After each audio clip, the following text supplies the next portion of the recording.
فرزند زہرا یہ حالات برے ہیں۔ کاشانہ بصیرت ایک ایسا مکمل یوٹیوب چینل جس پر محروم بصارت کے لیے بالخصوص اور تمام افراد کے لیے بالعموم سینکڑوں کی تعداد میں اسلامی کتب دستیاب ہیں۔ لہذا گزارش ہے کہ آپ اپنی ذمہ داری نبھاتے ہوئے کاشانہ بصیرت کو سبسکرائب کرنے کے ساتھ ساتھ بیل آئیکن کو پریس کیجیے تاکہ آپ علم کے حصول کے ساتھ ساتھ مذہب اہل بیت کی اشاعت میں بھی اہم کردار ادا کرتے رہیں۔ کاشانہ بصیرت۔ فرزند زہرا یہ حالات برے ہیں۔ بسم اللہ الرحمن الرحیم۔ السلام علیکم۔ یہ کتاب آپ کے لیے کاشانہ بصیرت کی یوٹیوب چینل کی جانب سے ریکارڈ کی جا رہی ہے۔ نام کتاب اسلامی عرفان، تصنیف آیت اللہ محمد تقی مصباح یزدی۔ اب ہم کتاب کا پارٹ نمبر 11 پڑھیں گے۔ تیسرا باب حقیقی اسلامی عرفان کی خصوصیات، صفحہ نمبر 133۔ حقیقی عرفان کے معیاروں کا عقلی تعین۔ اسلامی عرفان کے اہم ترین معیاروں کا تجزیہ و تحلیل پیش کرنے سے پہلے ہم اس کا عقلی تجزیہ کرتے ہیں اور اس کے بعد اس حوالے سے قرآنی آیتوں، ائمہ معصومین علیہم السلام کے فرامین اور ان بزرگوں کی سیرت سے مدد لیں گے۔ اسلامی عرفان کے اہم ترین معیاروں کا تجزیہ کرنے کے لیے چند تمہیدی نکات کا بیان ضروری ہے۔ پہلا نقطہ یہ ہے، جیسا کہ پہلے باب میں بیان کیا گیا، کہ عرفان کی حقیقت اللہ تبارک و تعالیٰ کی ذات اقدس کے قلبی رویت اور شہود سے عبارت ہے۔ ہم نے بتایا کہ عرفان سے مراد اللہ تعالیٰ اس کی صفات اور افعال کی شناخت ہے، جو منطق اور دلیل کی بجائے قلبی ادراک اور باطنی دریافت سے حاصل ہوتی ہے۔ عرفان کا مطلب خدا کی شناخت ہے، لیکن غائبانہ اور عقل اور برہان کے ذریعے نہیں، بلکہ قلب اور دل کے ذریعے، یعنی روح اور جان میں اللہ کی رویت کے ساتھ۔ عرفان عملی بھی وہ منصوبہ ہے جو اسی سلسلے میں بنایا جاتا ہے، اور اس کا مقصد انسان کو اس مقام تک پہنچانا ہے۔ عرفا کے نزدیک اس مقام کے لیے مختلف اصطلاحات وضع کی گئی ہیں، مگر ہم یہاں ناموں اور الفاظ کی بحث میں نہیں پڑھنا چاہتے ہیں۔ ائمہ معصومین سے منقول دعاؤں اور مناجات میں بھی اس مقام کے لیے قرب و وصول جیسی تعبیریں استعمال ہوئی ہیں۔ یہ بات بھی پہلے بیان کی گئی ہے کہ انسان کی روح ایک مجرد حقیقت ہے، اور یہی وجہ ہے کہ ایک ایسی چیز انسان کی روح کو کمال تک پہنچا سکتی ہے جو روح کی طرح مجردات میں سے ہو۔ اس بیان سے مجموعی طور پر جو نتیجہ اخذ کیا جا سکتا ہے وہ یہ کہ انسان کے کمال کا تعلق علم اور معرفت کی نوعیت سے ہے، اور روح کا کمال انسان کی معرفت کے کمال پر منحصر ہے۔ لیکن جو معرفت کمال نفس کا موجب بنتی ہے، وہ سب سے پہلے صرف معرفت حصولی نہیں، بلکہ معرفت اور علم حضوری سے ہے۔ دوسری بات یہ کہ اس معرفت حضوری سے مراد بھی ذات اقدس الہی کی حضوری معرفت ہے۔ اس لحاظ سے انسان کی معرفت حضوری میں جتنا اضافہ ہوگا، اتنی ہی اس کی روح بھی کامل ہوتی جائے گی۔ اس موضوع پر مزید مطالعے کے لیے ملاحظہ ہو محمد تقی مصباح یزدی، خود شناسی برائے خودسازی، صفحات 27 سے لے کر 72، نیز محمد تقی مصباح یزدی بسوئے خود سازی، صفحات 79 سے 278۔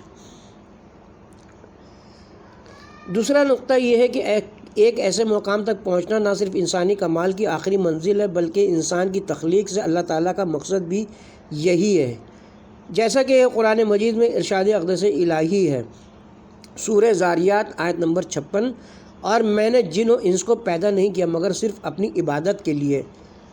انسان کی تخلیق سے اللہ تعالیٰ کا مقصد یہ تھا کہ عبد بنایا جائے، اور جس منزل تک انسان کو پہنچانا ہے وہ عبودیت ہے۔ البتہ عبد ہونا بھی حقیقت میں تقرب اور وصول الی اللہ کا ایک مقدمہ ہے، لہذا عملی عرفان کا مقصد بھی تخلیق کے اصل مقصد کے علاوہ کچھ نہیں، اور اس کا مقصد انسان کو اسی منزل تک پہنچانا ہے جس کے لیے اللہ تعالیٰ نے اسے خلق کیا ہے۔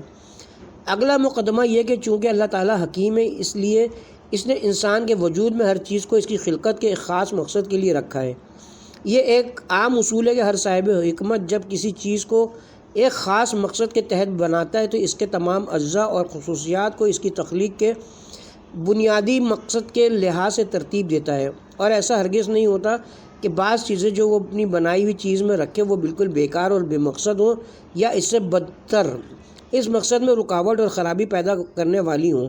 لہذا اللہ تعالیٰ جو حکیم اور حکمت مطلقہ اور تمام حکمتوں کا سرچشمہ ہے، اس نے جو بھی چیز انسان کو عطا کیا ہے اور اس کے وجود میں رکھی ہے، لازمی طور پر وہ انسان کی خلقت کے اصل اور بنیادی مقصد کے لیے ہے۔ اب ان بیان کردہ مقدمات کی روشنی میں یہ بات واضح ہو جاتی ہے کہ ایک جامع اور مکمل عرفان کی اولین شرط یہ ہے کہ وہ تمام ضروری امور کا احاطہ کرتا ہو۔ ہماری پیش کردہ تشریح اور تجزیے کے مطابق ہماری گفتگو کا موضوع ایسا عرفان ہے جو انسان کے تمام ذرائع، صلاحیتوں اور قوتوں سے حاصل ہوتا ہے۔ صحیح سمت میں گامزن عرفان میں ہرگز ایسا نہیں ہوتا کہ انسانی وجود کی بعض قوتیں اور صلاحیتیں اس عرفان کے مقصد سے مطابقت نہ رکھتی ہوں اور کچھ مکمل طور پر غیر متناسب یا بالکل اس مقصد کے برخلاف ہوں۔ مذکورہ بیان کے مطابق خداوند حکیم نے ہمیں پیدا کیا ہے اور جو بھی ہمارے وجود میں رکھا ہے وہ سب اس مقصد کے لیے کہ ان کو استعمال کرتے ہوئے مقصد تک پہنچ جائیں۔ اس لحاظ سے یہ کہنا کوئی معنی نہیں رکھتا کہ ان وجودی سرمایہ اور صلاحیتوں کا ایک حصہ جو خدا نے ہمیں عطا کیا ہمارے مقصد حیات تک پہنچنے میں کوئی کردار نہیں رکھتا اور ان کا وجود لغو اور بیکار ہے، اس مقصد کے لیے نقصان دہ ہے اور ہمیں ان کو ختم کرنا چاہیے اور اپنے وجود اور دل و دماغ سے ان کو مکمل طور پر مٹا دینا چاہیے۔ اس مسئلے کو ثابت کرنے کے لیے کسی بھی آیت یا حدیث کی ضرورت نہیں، حتیٰ کہ اگر کوئی آیت اور روایت نہ بھی ہو تب بھی ہماری عقل مستقل طور پر اور خدا کی حکمت کی بنیاد پر اس بات کا ادراک کر سکتی ہے کہ وہ تمام قوتیں اور قابلیتیں جو خدا نے انسان کے وجود میں رکھی ہیں وہ کس طرح انسان کے کمال کی آخری منزل اور اس کی تخلیق کے مقصد سے تعلق رکھتی ہیں، اور ایسا نہیں ہے کہ ان میں سے کچھ بیکار اور غیر ضروری یا نقصان دہ اور تباہ کن ہو۔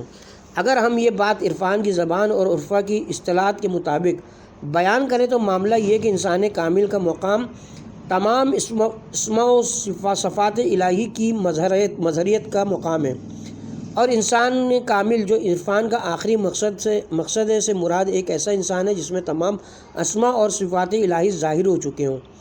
دوسرے الفاظ میں وہ تمام چیزیں جو انسان کے وجود میں رکھی گئی ہیں ان میں سے ہر ایک خدا کے افعال میں سے ایک فعل ہے جس کا منشا اسماء اور صفات الہی میں سے ایک اسم اور صفت ہے۔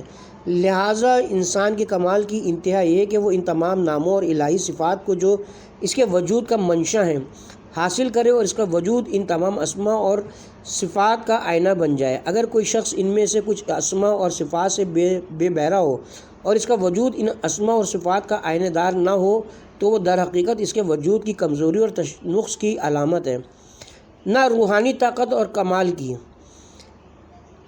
لہٰذا صحیح اور حقیقی عرفان کی پہلی خصوصیت اس کا ہمہ گیر ہونا ہے، اور اگر ایک عرفانی مکتب یعنی انسانی صلاحیتوں اور قوتوں کو نظر انداز کرے اور ان کو بالکل دیوار سے لگا دے اور ان پر توجہ دینے کو لغو اور صحیح لا حاصل کہے یا انہیں مضر اور روحانی کمال میں رکاوٹ قرار دے تو یہ بات اس مکتب کے انحراف اور اس کی بنیاد اور منشا کی کمزوری اور نقص کو ظاہر کرتی ہے۔ یہاں سے اسلامی عرفان کی دوسری خصوصیت بھی واضح ہو جاتی ہے جو فطرت کی عدم مخالفت یا دوسرے الفاظ میں فطرت سے مطابقت ہے۔ ان ابتدائی مقدمات اور تجزیے میں جو ہم نے اسلامی عرفان کی پہلی خصوصیت کے بیان میں ذکر کیا، خداوند حکیم نے انسانی وجود میں مختلف قوتوں، صلاحیتوں اور قابلیتوں کو رکھنے کے ساتھ ہمارے اندر انہیں استعمال کرنے کی خواہش بھی رکھی ہے۔ دوسرے الفاظ میں انسانوں میں موجود تمام خواہشات کسی طرح اس کے کمال اور اس کے مقصد حیات تک پہنچانے والی ہوتی ہیں۔ خدا نے اس خواہش کو انسان میں رکھا ہے تاکہ وہ اس کو ان کاموں کی ترغیب دے جن کو انجام دینے سے وہ کمال تک پہنچتا ہے۔ لہٰذا انسان کی فطرت میں ان خواہشات کا وجود اس کے حقیقی کمال کی سمت کی تشخیص کے لیے ایک مناسب رہنما ثابت ہو سکتا ہے۔ اگر ایک فطری خواہش اس کی کیفیت اور حدود سے قطع نظر انسانی کمال سے کوئی تعلق نہ رکھتی ہو یا پوری طرح اس کی منافی ہو تو اس سے لغویت اور نقص غرض لازم آتا ہے، جبکہ ذات اقدس الہی ان دونوں باتوں سے پاک ہے۔ اس لیے یہ تسلیم نہیں کیا جا سکتا کہ ایک چیز فطرت کا تقاضا اور انسانی فطرت اس کی جانب مائل ہو لیکن وہ کمال انسانی سے کوئی تعلق نہ رکھتی ہو۔ یا اس کی متضاد ہو۔ لہذا ایک صحیح اور برحق عرفانی نظریہ اور مکتبہ فکر ایسے احکام اور فرامین پر مشتمل نہیں ہو سکتا جو خلاف فطرت ہیں اور انسانی فطرت انہیں قبول نہیں کرتی۔ اگر ایسا ہو تو یہ اس عرفانی مکتب کے انحراف، نقص اور کمزوری کی نشانی ہے۔ اس میں کوئی شک نہیں کہ اللہ تعالیٰ نے انسانی وجود میں تمام خواہشات کو اس کی خلقت کے بنیادی مقصد کے مطابق رکھا ہے اور وہ اس مقصد سے لاتعلق یا متضاد نہیں۔ انسان میں موجود خواہشات اور جبلتیں بشمول مادی اور معنوی کے سب حکمت کی بنیاد پر اس کے وجود میں رکھی گئی ہیں۔ لہٰذا یہ نظریہ کہ انسان کی مادی اور حیوانی خواہشیں اور جبلتیں اس کے کمال کی راہ میں رکاوٹ ہے اور ان خواہشوں کو اپنے وجود سے مٹانے کی کوشش کرنی چاہیے، کسی صورت درست نہیں ہے۔ مثال کے طور پر جنسی خواہش فطری طور پر انسان میں موجود ہے اور مذکورہ بالا بیان کے مطابق یہ خواہش لازمی طور پر انسان کے کمال اور مقصد خلقت سے کوئی تعلق رکھتا ہے جس کو خدا نے انسان کے وجود میں رکھا ہے۔ لہٰذا اس جبلت کے خلاف جنگ لڑنا اور اس کو ختم کرنے کی کوشش کرنا قطعی طور پر ایک انحراف ہے، اور اگر ایک عرفانی مکتب اپنے پیروکاروں کو اس قسم کی کوئی تجویز دے تو وہ یقیناً ایک باطل مکتب ہے۔ اس خواہش سے جڑی ایک روشن حکمت اور مصلحت انسانی نسل کی بقا ہے۔ البتہ اس کے علاوہ بھی جنسی خواہشوں کی حکمتیں بیان کی جا سکتی ہیں۔ یہ بھی ممکن ہے کہ اس فطری خواہش کی اور بھی کئی حکمتیں ہوں جو ہمارے خیال سے دور ہوں۔ اگر مادی خواہشات انسانی کمال اور سعادت کی منافی ہوتی تو بہت سی روایات اور قرآنی آیات میں اس طرح کہ بظاہر مادی مسائل جیسے نیک اعمال انجام دینے والوں کا اجر و ثواب اور ان کے تکامل کے نتیجے کا تذکرہ نہ ہوتا۔ قرآن کی نص صریح کے مطابق بہت سے مومنین کے کمال اور نیک اعمال کا آخری نتیجہ یہ ہے کہ انہیں جزا کے طور پر خوبصورت محلات، سبز و شاداب باغات اور متعدد پاکیزہ اور خوبصورت بیویاں جیسی نعمتیں عطا کی جائیں گی۔ اس سے واضح ہوتا ہے کہ ایسی چیزیں بذات خود ممنوع نہیں ہوتی اور نہ انسانی کمال اور سعادت سے کوئی تضاد رکھتی ہیں۔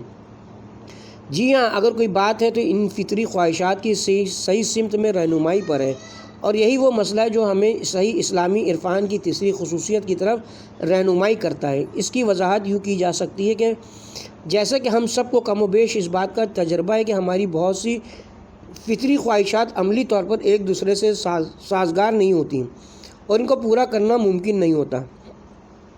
مثال کے طور پر انسان کو فطرتاً تفریح کی خواہش ہوتی ہے اور وہ علم اور جدید مہارتیں سیکھنا بھی چاہتا ہے، اور اس کو جنسی لذتوں کی بھی خواہش ہوتی ہے، لیکن واضح ہے کہ ان میں سے کسی ایک کو پورا کرنا دوسرے کے ساتھ جمع نہیں ہو سکتا اور ہر ایک دوسرے کے لیے رکاوٹ ہے۔ لہذا انسان مجبور ہے کہ مناسب منصوبہ بندی اور قواعد و ضوابط معین کر کے اپنی تمام صلاحیتوں سے اس طرح استفادہ کرے کہ جس کے ذریعے اس کی خلقت کے مقصد کے حق میں بھرپور اور بہترین نتائج سامنے آئیں۔ لہذا فطری خواہشات کو پورا کرنے میں اعتدال، ہدایت اور منصوبہ بندی کی ضرورت پر کسی کو شک نہیں، بلکہ بحث اس بات پر ہے کہ یہ کام کس کی طرف سے اور کس ضابطے اور معیار کے مطابق انجام دیا جائے۔ اس سوال کا جواب یہ کہ اس سلسلے میں بعض امور میں ایک حد تک ہماری رہنمائی کی جا سکتی ہے۔ بعض انسانی خواہشات طبعی طور پر صرف مخصوص مواقع پر متحرک ہو جاتی ہیں اور دیگر اوقات میں خاموش رہتی ہیں اور ہم سے کسی چیز کا تقاضا نہیں کرتی۔ اس کی ایک واضح مثال ہمارے اندر موجود بھوک اور پیاس کی خواہش ہے۔ ایسا نہیں کہ انسان کو ہمیشہ اور ہر وقت کھانے پینے کی خواہش ہو، جس کے نتیجے میں کھانے اور پینے میں مصروفیت اسے دوسرے امور اور دیگر خواہشات کی تکمیل سے روکے رکھے۔ اسی طرح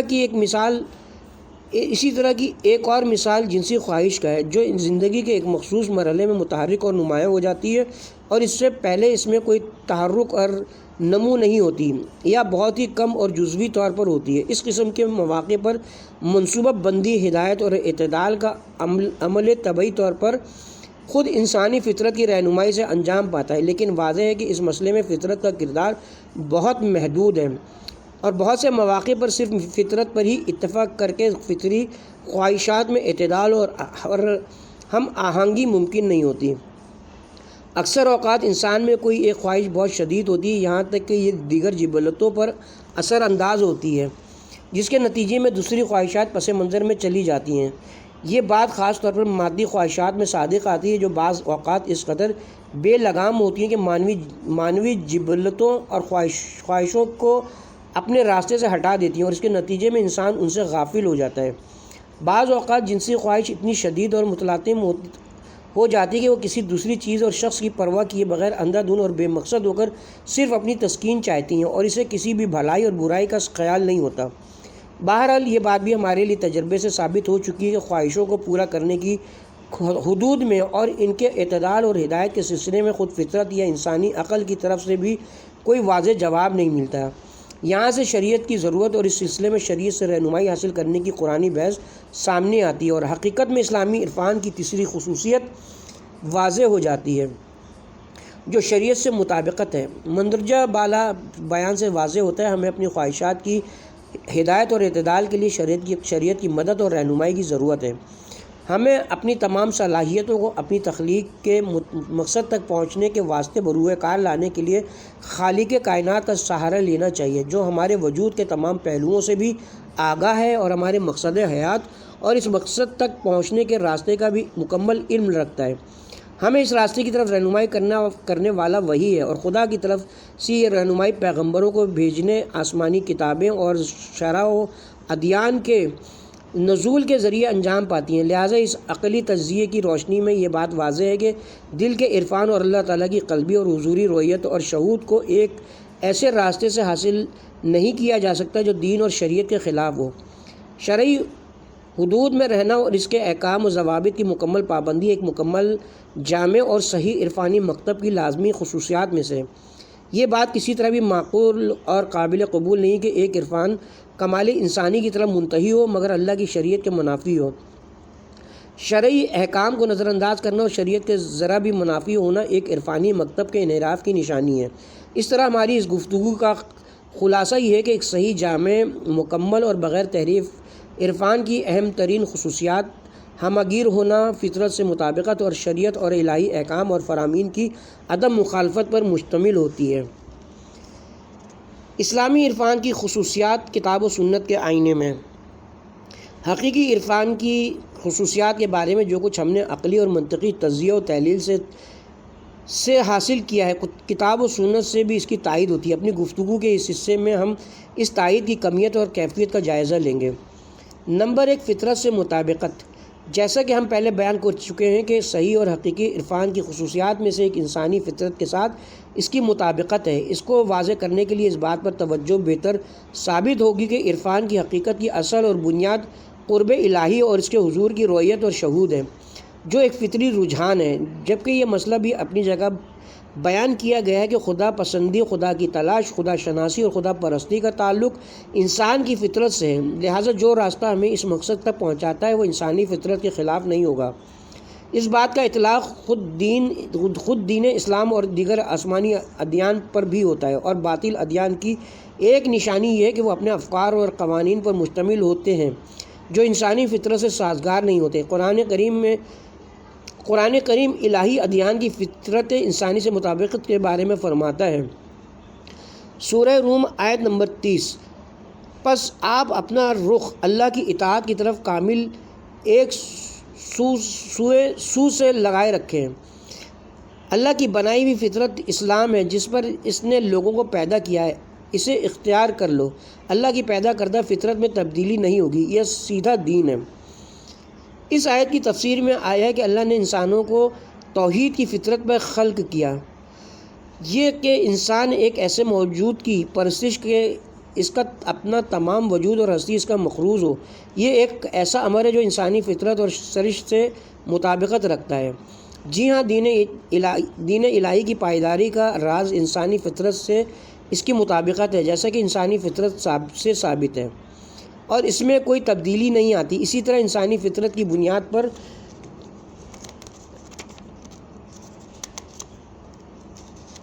بننے والا مذہب اور نظریہ حیات بھی ہمیشہ کے لیے پائیدار ہوتا ہے۔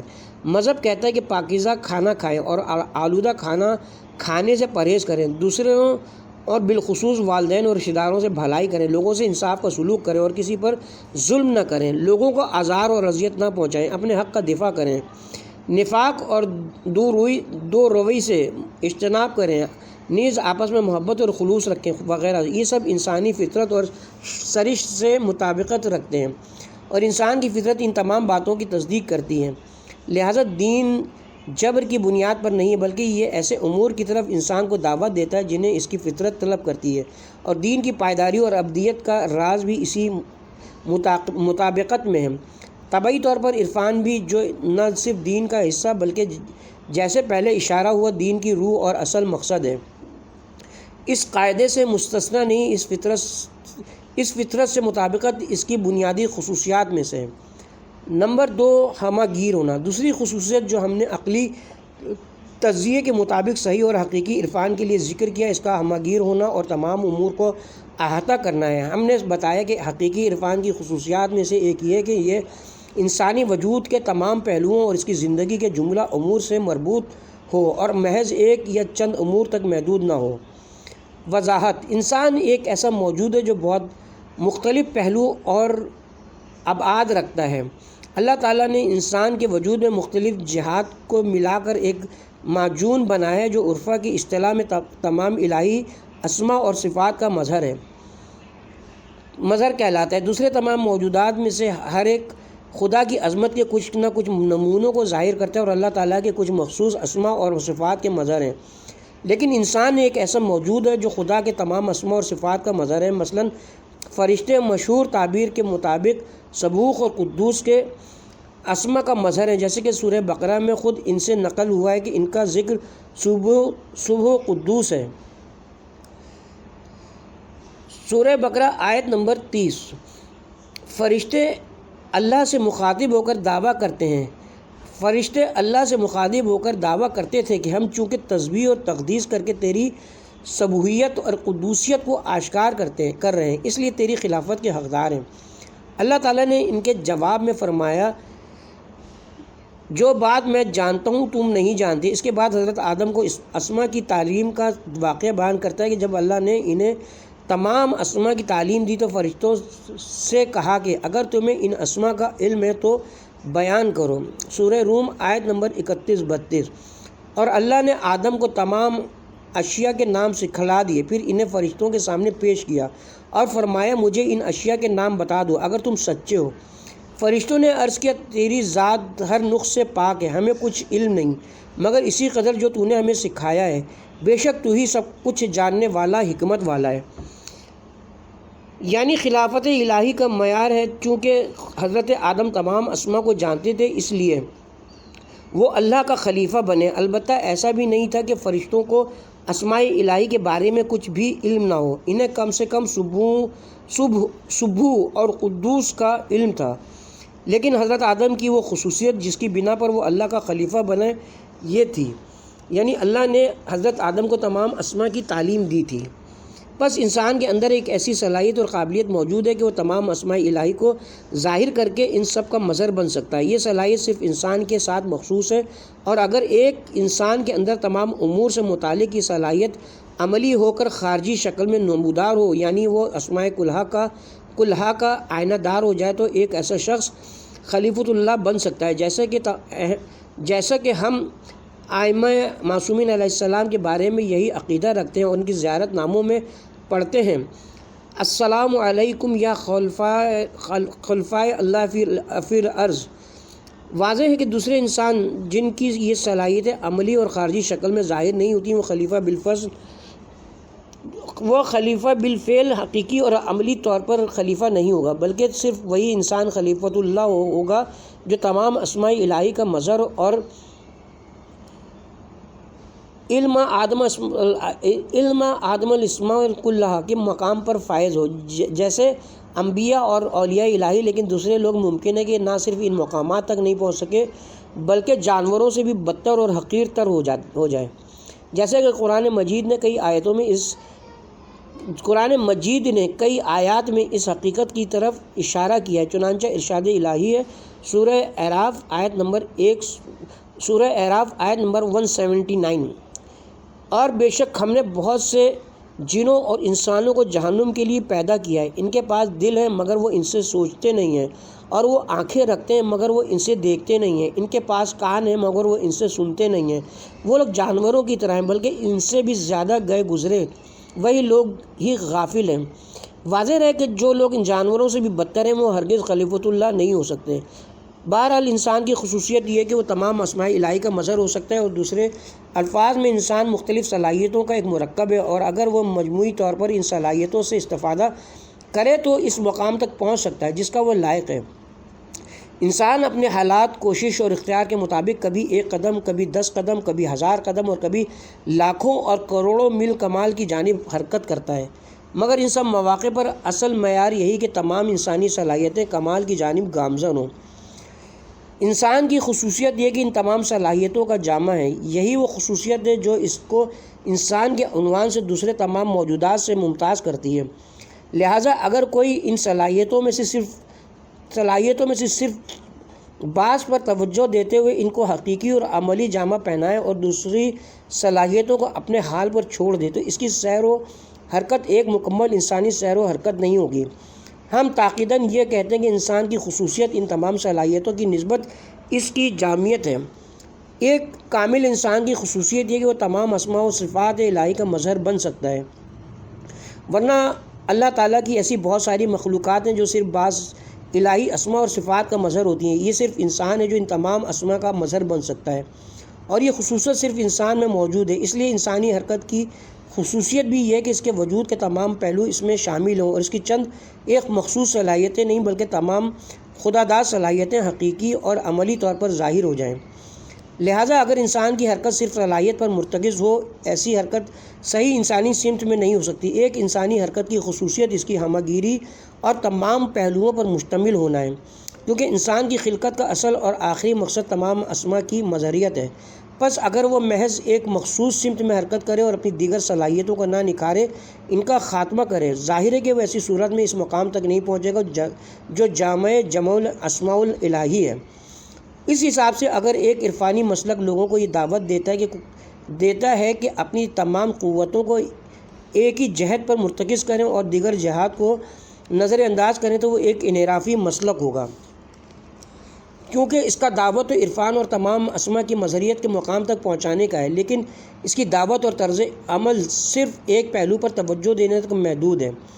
اس موضوع کو مزید واضح کرنے کے لیے ہم معنوی اعتبار سے انسان کی تکاملی حرکت کو جسمانی نشو و نما سے تشبیہ دے سکتے ہیں۔ جسمانی لحاظ سے متوازن اور خوبصورت انسان وہ ہے جس کے جسم کے تمام اجزاء میں تناسب موجود ہو۔ اگر انسانی جسم کے کچھ اعضاء ناموضوع انداز میں نشو و نما پائیں، مثلاً ہاتھ بہت بڑا یا پاؤں معمول سے زیادہ لمبا ہو یا سر جسم سے زیادہ بڑا ہو، تو اس صورت میں انسان کا حلیہ غیر موضوع بدصورت و مضحکہ خیز ہو جاتا ہے۔ معنوی اور روحانی لحاظ سے بھی اگر انسان کو ایک ایسے راستے پر چلنے کی ترغیب دی جائے جس میں بعض پہلوؤں کے ارتقاء اور کمال پر توجہ دی جائے مگر دوسرے پہلوؤں کو نظر انداز کیا جائے، تو ایسے مکتب کا تربیت یافتہ انسان صرف ایک جہت پر مشتمل اس شخص کی مانند ہے جس کا سر بہت بڑا اور جسم بہت چھوٹا ہو، اس کی آنکھیں بہت بڑی اور موٹی ہوں جبکہ کان اور منہ بہت چھوٹے ہوں۔ ایسا انسان جس نے تمام اسماء اور صفات کی مظہریت کے راستے میں کوشش نہیں کی ہے، وہ ایک متوازن انسان نہیں ہو سکتا۔ لہٰذا ہمیں ایک موضوع اور اہم آہنگ انداز میں کمال کی راہ پر چلنا ہوگا تاکہ ہماری تمام روحانی صلاحیتیں ایک متناسب انداز میں رشد و ارتقاء کے مراحل طے کریں۔ ہمیں ایک ایسی راہ تلاش کرنی ہے جس پر چل کر ہمارا پورا وجود خدا کی جانب حرکت کرے، یہ نہیں کہ ایک حصہ خدا کی جانب اور دیگر حصے شیطان کی طرف یا کسی دوسری جہت میں حرکت کریں۔ لہٰذا اگر کوئی مسلک آپ کو ایک ایسے راستے پر چلنے کی دعوت دے جس کی تمام تر توجہ انسانی وجود کے صرف ایک پہلو کی طرف ہو تو وہ منحرف مسلک ہے۔ مثال کے طور پر دین کے اولین فرائض میں سے ایک فریضہ اللہ کے دشمنوں کے خلاف جہاد ہے، اور قرآن و حدیث میں اس کی بہت تاکید اور اس کے بہت سے فضائل ذکر کیے گئے ہیں، جیسے کہ سورہ نساء میں ارشاد قدس الہی ہے۔ سورہ نساء آیت نمبر 95۔ مسلمانوں میں سے وہ لوگ جو جہاد سے جی چرا کر بغیر کسی عذر تکلیف کے گھروں میں بیٹھے رہنے والے ہیں، اور وہ لوگ جو اللہ کی راہ میں اپنے اموال اور اپنی جانوں سے جہاد کرنے والے ہیں، یہ دونوں درجہ اور ثواب میں برابر نہیں ہو سکتے۔ اللہ نے اپنے اموال اور اپنی جانوں سے جہاد کرنے والوں کو بیٹھے رہنے والوں پر مرتبے میں فضیلت بخشی ہے، اور اللہ نے سب ایمان والوں سے بھلائی کا ہی فرمایا، اور اللہ نے جہاد کرنے والوں کو بہرحال بیٹھے رہنے والوں پر زبردست اجر و ثواب کی فضیلت دی ہے۔ روایات میں بھی جہاد کی فضیلت کے بارے میں آیا ہے۔ تمام انسانوں کے اچھے اعمال خدا کی راہ میں جہاد کرنے والوں کے مقابلے میں کچھ بھی نہیں، سوائے پانی کے ان قطرات کے برابر جو ایک چھوٹا سا پرندہ سمندر سے اپنی چونچ میں اٹھاتا حاصل کرتا ہے۔ اسی طرح ایک روایت میں حضرت امام جعفر صادق علیہ السلام سے منقول ہے، بہترین اعمال اول وقت میں نماز، والدین سے حسن سلوک اور اللہ کی راہ میں جہاد ہے۔ اب اگر عرفان کا اعلیٰ مقصد لقاء اللہ کے مقام تک پہنچنا ہے، اور دوسری روایت میں رسول اکرم صلی اللہ علیہ وآلہ وسلم شہید کی خصوصیت کے بارے میں فرماتے ہیں، شہید کی 7ویں خصوصیت یہ کہ وہ اللہ کے چہرے رضا الہی پر نظر رکھتا ہے۔ تو اب آپ فیصلہ کیجئے کہ عرفانی مکتب جو کہتا ہے کہ جنگ اور محاذ کو چھوڑو اور گھر میں بیٹھ کر ذکر کرو، کیا ایسا مکتب انسان کو اس کے وجود کے تمام پہلوؤں کے ساتھ اللہ کی طرف لے جا سکتا ہے؟ کیا جہاد انسان کی زندگی کا ایک حصہ اور نماز اور روزے کی طرح فروع دین اور اللہ تعالیٰ احکام اور شرعی واجبات میں شامل نہیں ہے؟ کیا رسول خدا نے یہ نہیں فرمایا کہ جو اس راستے کو طے کرے گا وہ لقاء اللہ تک پہنچے گا؟ پھر بعض لوگ یہ کس طرح کہتے ہیں کہ جہاد کو چھوڑ دو اور ناد علی پڑھو، کیونکہ یہ نماز اور جہاد کا بھی باب اور ان سب سے بہتر ہے۔ اگر کوئی مکتب ایسا کہے تو اس کے باطل اور منحرف ہونے میں کوئی شک نہیں۔ ایسی تجاویز اور مکاتب کی پیروی سے ممکن ہے کہ انسانی وجود کے اس حصے کو جو ذکر اور اللہ کی طرف قلبی توجہ سے متعلق ہے ترقی ملے، لیکن خدا کی طرف کا وہ حصہ جو محاذ میں جاں بازی اور اثار سے حاصل ہوتا ہے، کیا وہ بھی اس شخص میں ظہور اور کمال کے مراحل طے کرتا ہے؟ برحق عرفانی مکاتب وہ ہیں جو انسانی زندگی کے تمام معاملات کو خدا کی طرف لے جائیں، اور کہیں کہ کام کرو، اللہ کے لیے علم حاصل کرو، اللہ کے لیے عبادت کرو، اللہ کے لیے، اور شادی کرو اللہ کے لیے۔ جی ہاں، شادی بھی اگر رضا الہی کے لیے ہو تو عبادت میں شمار ہوتی ہے اور انسان کو اللہ سے قریب کر دیتی ہے۔ ایک ایسا مکتب کہتا ہے کہ اپنی بیوی کی مدد کرو اللہ کے لیے، بیوی کی مدد کرنا بھی خدا کی رضا کے لیے ہو تو ایک عبادت اور سیر و سلوک ہے۔ جس طرح میدان جنگ میں اللہ کے دشمنوں سے لڑنا اللہ سے قریب ہونے کا ایک راستہ ہے، خدا تک پہنچنے کا راستہ صرف عبادت گاہ میں بیٹھ کر تسبیح گمانا اور ذکر پڑھنا نہیں، بلکہ یہ چیزیں بھی ہیں۔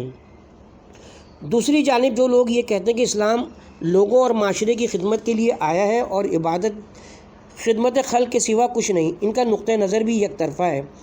اسلام میں عبادت بھی اور دوسرے امور بھی۔ اسلام کہتا ہے کہ کاروبار، زراعت، تعلیم و تدریس، صنعت وغیرہ کے علاوہ اللہ کی راہ میں جہاد کے لیے بھی تیار رہو، اور اس کے ساتھ ساتھ رات کا کچھ وقت اللہ تعالیٰ کی عبادت کے لیے بھی مختص کرو۔ اس کے علاوہ اپنے کام کے دوران اپنے رب کو مت بھولو اور ہمیشہ اللہ کو یاد رکھو۔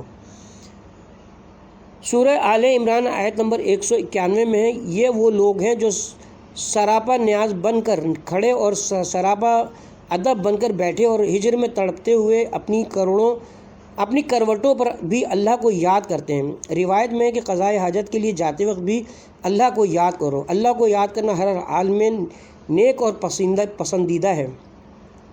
ظاہراً پست ترین حالات میں بھی خدا کو یاد رکھنا چاہیے، اور خدا کی یاد اس حالت میں بھی کوئی عیب نہیں ہے۔ یہ سارے اعمال سیر و سلوک کا حصہ ہیں، لیکن شرط یہ ہے کہ اللہ کی رضا کے لیے ہوں۔ کیا ایسا مذہب برحق ہے جو انسان کو تربیت دے کے تمام اسماء اور صفات الہی کا مظہر بناتا ہے، یا وہ مکتب جو کہتا ہے کہ گھر میں بیٹھ کر صرف ذکر کرتے رہو اور دوسرے لوگوں اور امر بالمعروف و نہی عن المنکر سے کوئی سروکار نہ رکھو، جمعے کی نماز میں شرکت نہ کرو اور جہاد پر مت جاؤ؟ ہاں، اگر اپنے اموال کا ایک حصہ میں دو گے تو کوئی حرج نہیں، لیکن مسلمانوں کے اجتماعات میں شرکت نہ کرو، سیاست اور مسلمانوں کے معاملات سے کوئی واسطہ نہ رکھو۔ غور کیجئے، ان دو مکاتب میں سے کون سا ایک جامع انسان کی تربیت کرتا ہے؟ انسان وہی کامل ہے جو تمام اسماء اور صفات کا مظہر ہو، ورنہ تمام حیوانات بھی اسماء الہی میں سے کسی ایک اسم کو پڑھ کر اللہ کا ذکر کر سکتے ہیں۔ قرآن فرماتا ہے کہ تمام چیزیں اللہ کی تسبیح کرتی ہیں، ساتوں آسمان اور زمین اور ان میں موجود سارے موجودات اللہ کی تسبیح کرتے رہتے ہیں، اور جملہ کائنات میں کوئی بھی چیز ایسی نہیں جو اس کی حمد کے ساتھ تسبیح نہ کرتی ہو۔ سورہ بنی اسرائیل آیت نمبر 44۔ یہ دو مکاتب اور دو طرز فکر کا اختلاف ہے۔ ایک طرف وہ انسان ہے جو ایک ہمہ گیر سوچ اور نقطۂ نظر کا مالک ہے اور اپنے وجود کے تمام پہلوؤں کے ساتھ رشد و کمال کی راہ پر گامزن ہے، جبکہ دوسری جانب وہ آدمی ہے جو صرف ایک جہد اور ایک پہلو کو مد نظر رکھتا ہے اور اپنے وجود کے دیگر پہلوؤں کو نظر انداز کرتا ہے۔